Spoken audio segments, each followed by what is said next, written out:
Jeshi la Polisi Tanzania linapenda kuujulisha umma kuwa hali ya usalama nchini kwa ujumla inaendelea kuwa shwari kutokana na ushirikiano mkubwa linaoupata kutoka kwa wananchi pamoja na wadau wengine katika kubaini, kuzuia na kutanzua vitendo vya uhalifu. Pamoja na hali hiyo ya usalama kuwa nzuri, yapo matukio machache ya kiuhalifu yaliyojitokeza katika maeneo mbalimbali nchini na ambayo yameendelea kushughulikiwa kwa ufanisi mkubwa kwa mujibu wa sheria. Makamanda wa polisi wa mikoa na vikosi wametoa taarifa mara kwa mara kuhusu kukamatwa kwa wahalifu waliotenda uhalifu, kufikishwa kwao mahakamani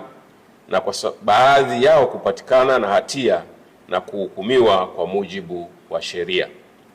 Katika siku za hivi karibuni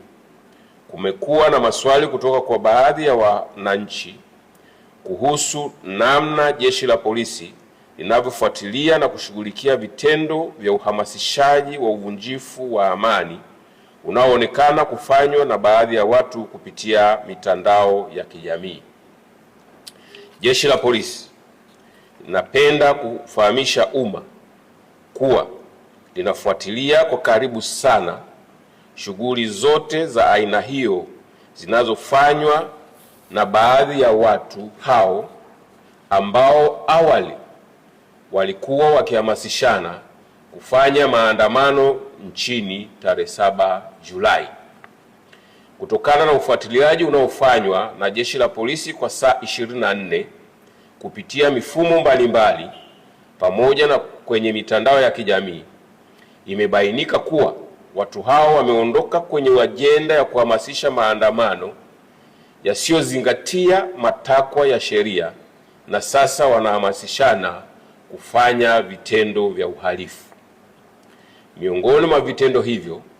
ni kuhamasisha kufunga barabara,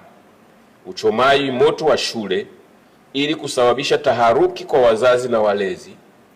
kushambulia wananchi, kukata watu vichwa na kuua baadhi ya watu, kuharibu mali za umma na binafsi. Watu hao pia wamediriki kwenda mbali zaidi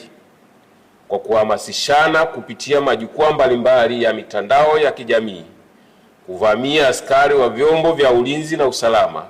kwa lengo la kuwapora silaha ili kuzitumia kufanya uhalifu wanaopanga. Jeshi la Polisi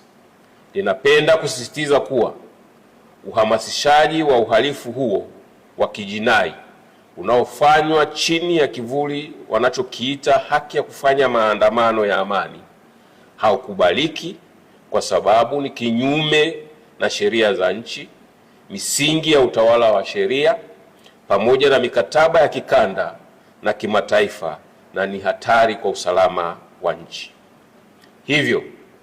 Jeshi la Polisi lingependa kueleza kuwa hakuna haki ya kuhamasisha kufanya vitendo vya kihalifu kama hivyo vinavyokusudia kuhatarisha usalama wa maisha ya watu na mali zao na vinavyokiuka haki za watu wengine kwa kuwajengea hofu kila siku na kutaka kuwanyima uhuru wao wa kufanya shughuli zao za kila siku za kujitafutia kipato. Jeshi la Polisi linajulisha umma kuwa linaendelea kuchukua hatua stahiki dhidi ya watu wote wanaojihusisha na vitendo hivyo na linaendelea kuwafuatilia kwa karibu sana kwa mujibu wa sheria za nchi. Aidha, tunatoa wito kwa wananchi wote kwa umoja wetu kuendelea kushirikiana katika kukataa na kupinga vitendo vyote vya kihalifu vinavyolenga